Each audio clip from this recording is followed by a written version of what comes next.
한글날 연휴 동안 여야가 이른바 친일 국방 공방을 거세게 주고받았습니다. 한미일 연합훈련을 극단적 친일 국방이라고 발언한 이재명 민주당 대표의 말을 두고 공방을 벌이고 있는 건데요.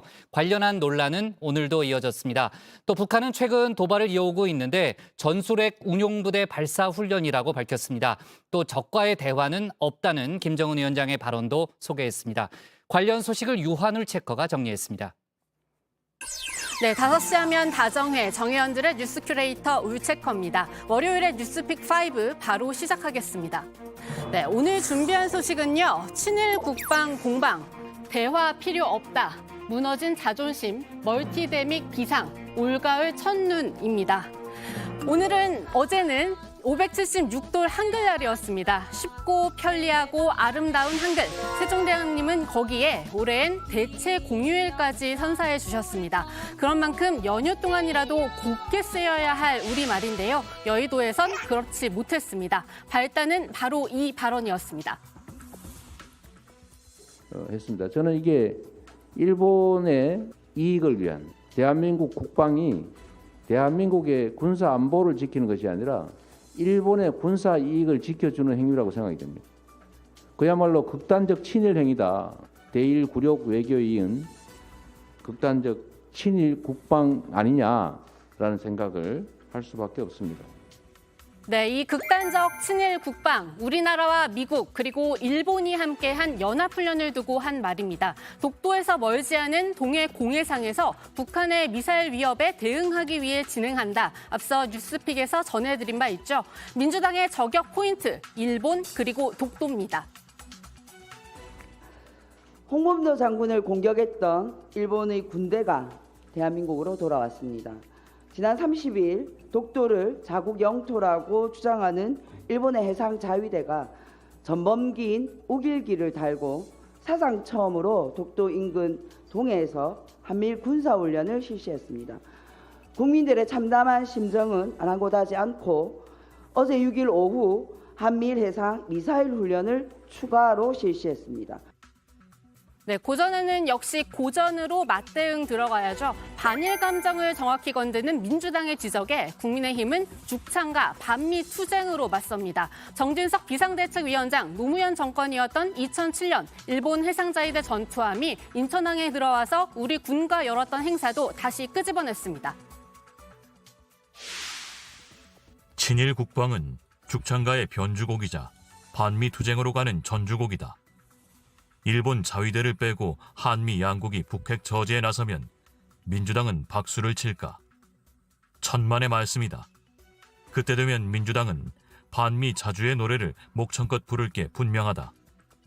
네, 실제 이번 한미일 연합훈련도 문재인 정권 시절이었던 2017년 10월 한미일 국방장관의 합의에서 비롯됐다는 게 정부 여당의 설명입니다. 송영무 당시 장관이 아세안 확대 국방장관회의 참석차 필리핀을 찾았다가 가진 한미일 회담을 통한 조치였다는 겁니다. 문재인 정부에서 합의한 거를 계속해서 저희가 하는 걸 가지고 왜 문제 제기합니까? 이제 와가지고 그냥 단순하게 동해상에서, 그러니까 심지어 우리 영토 안도 아니고 독도에서 185km 떨어진 데서 하는 거 가지고 갑자기 독도 앞에서 일본이랑 훈련하면 안 됩니다. 이게 지금 대한민국 국회 국방위원이 지금 할 소리입니까? 저는 이런 선동은 그냥 진짜 너무 질이 떨어진다. 네, 반일 선동은 정치적 마약이다. 병역 미필자 공부 좀 하라. 속도가 붙은 국민의힘 당권 경쟁에 따라 차천, 타천 주자들의 입도 거칠어졌습니다. 이재명 대표에 맞서는 강한 대표는 나다. 화력 보여주기 위해서겠죠. 그런데 볼펜이 왜 여기서 나올까요? 옛날에 조국 전 장관이 법무부 장관이 죽창가를 읊을 때 그때 당시에 어느 기자간담회에서 썼던 볼펜이 메이드 인 자팬 일본산 볼펜이었거든요. 회사에 볼펜하고 일본 자위대하고 어떻게 연결합니까? 아니 반일에 대해서 외쳤던 분들이 그래서 일본 제품을 쓰면서 사실 상당히 좀 후화무치한 짓들 아닙니까? 네, 이 친일 국방 논란 눈덩이처럼 커지자 대통령실도 나섭니다. 국민의 생명과 안전 지키는 것은 말이 아닌 현실 문제다. 엄중한 안보 현실을 정확하게 인식하고 제대로 대비하는 게 중요하다. 입장문을 냈는데요. 말이면 다냐, 현실 정확히 인식하라. 사실상 이재명 대표 저격으로 읽히죠. 한미일 협력도 다시 한번 강조했습니다. 윤 대통령은 자유와 연대라는 국정 기조와 외교 노선 아래 우리가 책임감을 갖고 북한 문제를 선도해야 한다는 입장입니다. 한미일 3자 안보 협력으로 우리 국민을 지켜내는 동시에 북한이 핵을 내려놓은 그 손에 자유와 평화 그리고 번영이라는 미래를 쥐어주는 노력을 계속해 나갈 것입니다. 하지만 대통령실의 해명, 정작 중요한 부분은 빠졌다는 지적이 야권에서 나오는데요. 대통령직 인수위원회 시절부터 합의된 바 없다고 말해왔던 한미일 훈련, 과연 어떻게 시작됐느냐는 겁니다. 이제 말꼬리가 중요한 게 아니고 본질이 중요한데요. 한미일 군사협력, 군사훈련, 이것은 사실 국민적 동의가 필요한 사안입니다. 과연 이것을 누가 제안했으며 우리의 입장은 어떠했는가, 또 의사결정 과정은 어떠했는가가 전혀 알려지지 않아 있습니다. 민주당은 앞으로 남은 국정감사에서도 이 부분에 대한 화력 더욱 높일 것으로 보이고요. 국민의힘도 적극 방어에 나설 텐데요. 서로 이재명 리스크에 대한 국면 전환용이다, 감사원 문자 논란 덮기용이다 의심하고 있는 상황이죠. 양당 모두 본질을 잊지 말아야 한다는 지적 나옵니다. 지금 이럴 때가 아니에요. 매일 그냥 국회에서 싸우고 있잖아요.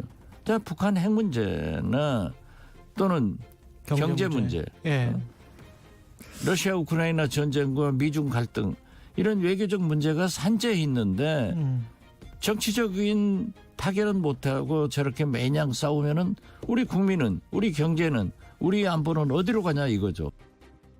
네, 바로 그 우리 안보 문제로 넘어가서요. 두 번째 픽은 대화 필요 없답니다.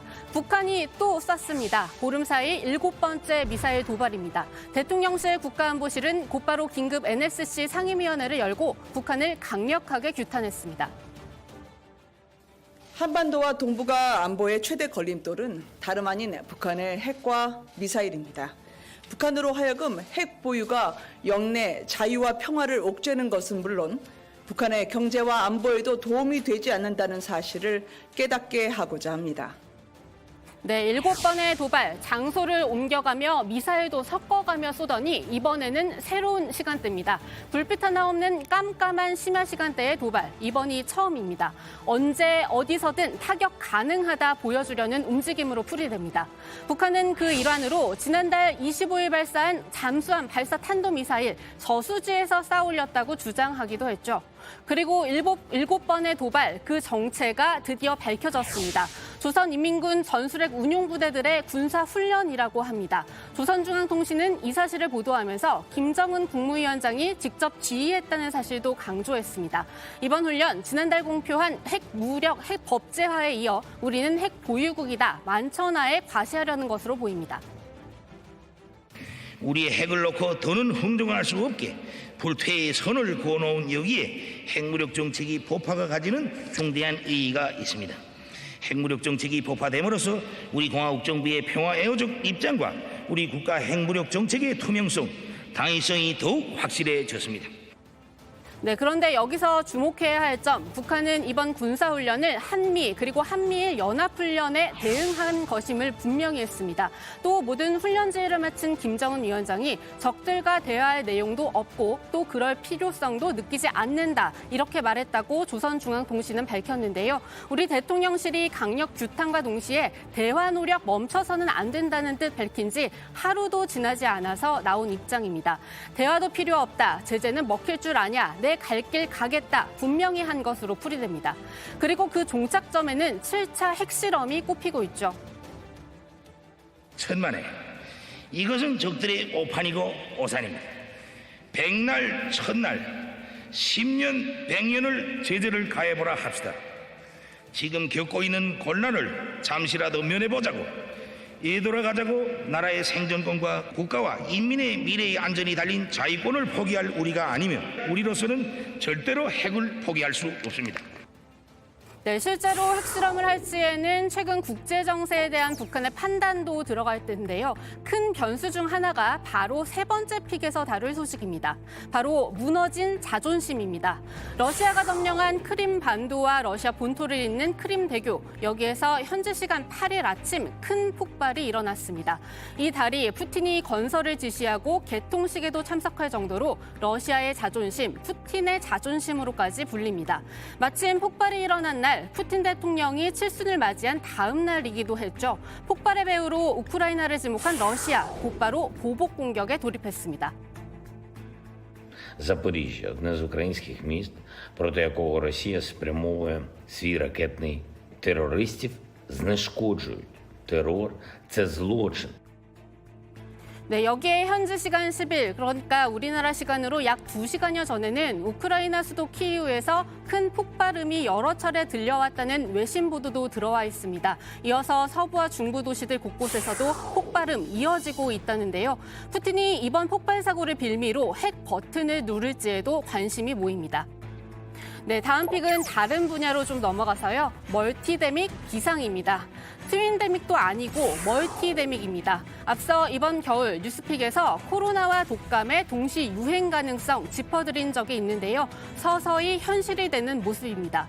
지난달 25일에서 10월 1일 진료를 받은 독감 의심 환자가 1000명당 7.1명이 나왔습니다. 그 전주에 비해 45% 늘어난 건데요. 특히 영유아들이 많이 걸렸다고 합니다. 또 영유아를 중심으로 메타뉴모 바이러스라는 또 다른 호흡기 감염병 환자도 늘고 있습니다. 동시다발적인 바이러스 유행, 방역당국은 독감 백신 접종부터 서둘러 달라고 강조했습니다. 네, 오늘의 마지막 픽은 올가을 첫눈입니다. 오늘 쌀쌀하다 못해 춥다고 느끼는 정의원분들 계시죠? 서울을 비롯해 전국 곳곳이 올가을 들어 가장 낮은 기온을 기록했는데요. 설악산 대청봉 일대에는 첫눈까지 내렸습니다. 작년에 비하면 9일, 2020년보다는 24일 일찍 관측된 겁니다. 내일 아침에는 전국 대부분 지역이 10도 이하를 보이고 바람도 세게 분다고 하니까요. 출근길 옷 단단히 챙겨 입으시기를 바랍니다. 네, 오늘의 뉴스픽은 여기까지입니다. 한글날 연휴 마무리 잘 하시고요. 들어가서 원픽 뽑겠습니다. 지금까지 뉴스픽 5였습니다.